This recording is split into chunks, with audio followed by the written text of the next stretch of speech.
The Time Machine. Chapter 2. I think that at the time none of us quite believed in the time machine. The fact is, the time traveler was one of those men who are too clever to be believed. You never felt that you saw all round him. You always suspected some subtle reserve, some ingenuity in ambush, behind his lucid frankness.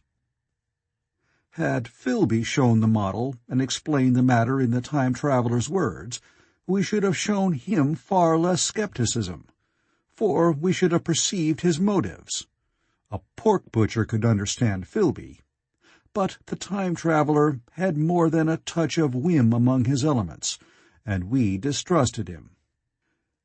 Things that would have made the frame of a less clever man seemed tricks in his hands. It is a mistake to do things too easily. The serious people who took him seriously never felt quite sure of his deportment. They were somehow aware that trusting their reputations for judgment with him was like furnishing a nursery with eggshell china.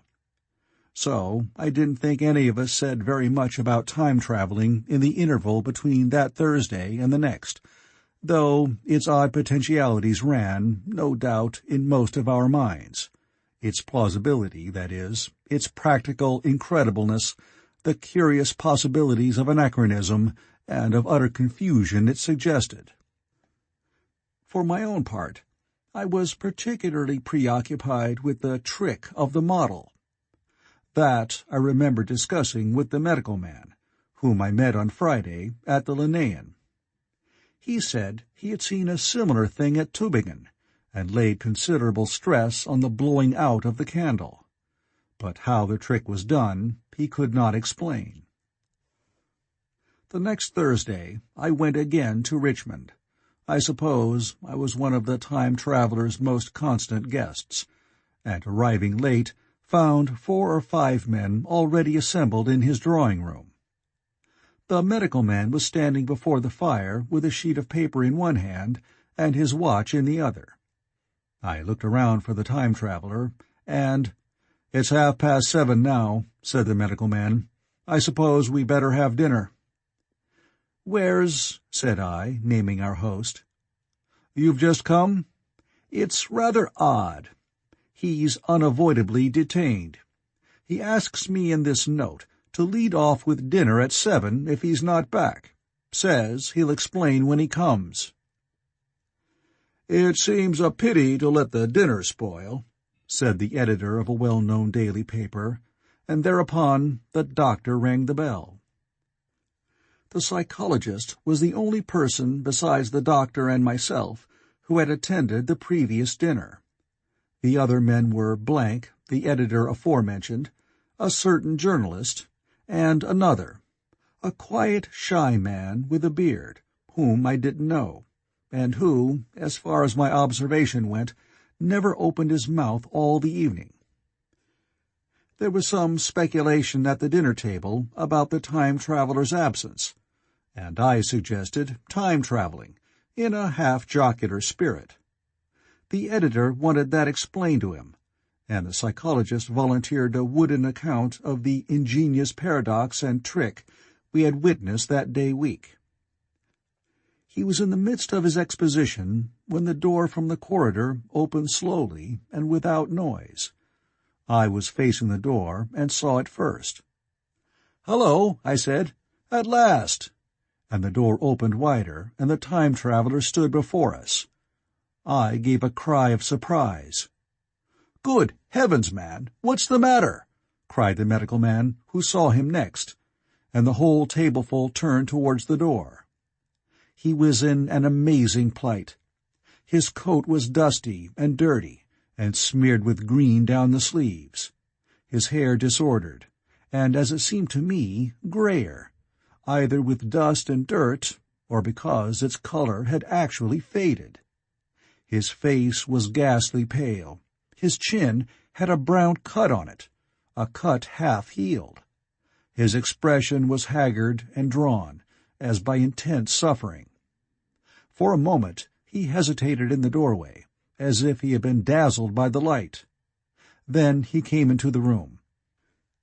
He walked with just such a limp as I have seen in foot-sore tramps. We stared at him in silence, expecting him to speak. He said not a word, but came painfully to the table and made a motion towards the wine. The editor filled a glass of champagne and pushed it towards him. He drained it, and it seemed to do him good, for he looked round the table, and the ghost of his old smile flickered across his face. "What on earth have you been up to, man?" said the doctor. The time-traveler did not seem to hear. "Don't let me disturb you," he said, with a certain faltering articulation. "I'm all right."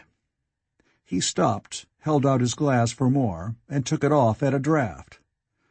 "That's good," he said. His eyes grew brighter, and a faint color came into his cheeks. His glance flickered over our faces with a certain dull approval, and then went round the warm and comfortable room. Then he spoke again, still as it were feeling his way among his words. "I'm going to wash and dress, and then I'll come down and explain things. Save me some of that mutton. I'm starving for a bit of meat." He looked across at the editor, who was a rare visitor, and hoped he was all right. The editor began a question. "Tell you presently," said the time-traveler. Funny, I'll be right in a minute." He put down his glass and walked towards the staircase door. Again I remarked his lameness, and the soft padding sound of his footfall, and standing up in my place, I saw his feet as he went out. He had nothing on them but a pair of tattered, blood-stained socks. Then the door closed upon him. I had half a mind to follow, till I remembered how he detested any fuss about himself. For a minute, perhaps, my mind was wool-gathering. Then, "Remarkable behavior of an eminent scientist," I heard the editor say, thinking, after his wont, in headlines. And this brought my attention back to the bright dinner table. "What's the game?" said the journalist. "Has he been doing the amateur cadger? I don't follow." I met the eye of the psychologist and read my own interpretation in his face. I thought of the time-traveler limping painfully upstairs. I don't think anyone else had noticed his lameness. The first to recover completely from this surprise was the medical man, who rang the bell. The time-traveler hated to have servants waiting at dinner, for a hot plate. At that, the editor turned to his knife and fork with a grunt, and the silent man followed suit. The dinner was resumed. Conversation was exclamatory for a little while, with gaps of wonderment. And then the editor got fervent in his curiosity. "Does our friend eke out his modest income with a crossing, or has he his Nebuchadnezzar phases?" he inquired. "I feel assured it's this business of the time machine," I said, and took up the psychologist's account of our previous meeting. The new guests were frankly incredulous. The editor raised objections. "What was this time-traveling? A man couldn't cover himself with dust by rolling in a paradox, could he?" And then, as the idea came home to him, he resorted to caricature. Hadn't he any clothes-brushes in the future? The journalist, too, would not believe at any price, and joined the editor in the easy work of heaping ridicule on the whole thing. They were both the new kind of journalist, very joyous, irreverent young men. "Our special correspondent in the Day After Tomorrow reports," the journalist was saying, or rather shouting, when the time-traveler came back. He was dressed in ordinary evening clothes, and nothing save his haggard look remained of the change that had startled me. "I say," said the editor hilariously, "these chaps here say you have been travelling into the middle of next week. Tell us all about little Rosebery, will you? What will you take for the lot?" The time-traveler came to the place reserved for him without a word. He smiled quietly in his old way. "Where's my mutton?" he said. "What a treat it is to stick a fork into meat again." "Story!" cried the editor. "Story be damned," said the time-traveler. "I want something to eat. I won't say a word until I get some peptone into my arteries. Thanks, and the salt." "One word," said I. "Have you been time-traveling?"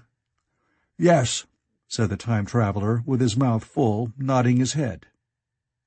"I'd give a shilling a line for a verbatim note," said the editor. The time-traveler pushed his glass towards the silent man and rang it with his fingernail, at which the silent man, who had been staring at his face, started convulsively, and poured him wine. The rest of the dinner was uncomfortable. For my own part, sudden questions kept rising to my lips, and I dare say it was the same with the others. The journalist tried to relieve the tension by telling anecdotes of Hetty Potter. The time-traveler devoted his attention to his dinner, and displayed the appetite of a tramp. The medical man smoked a cigarette, and watched the time-traveler through his eyelashes. The silent man seemed even more clumsy than usual, and drank champagne with regularity and determination out of sheer nervousness. At last the time-traveler pushed his plate away and looked round us.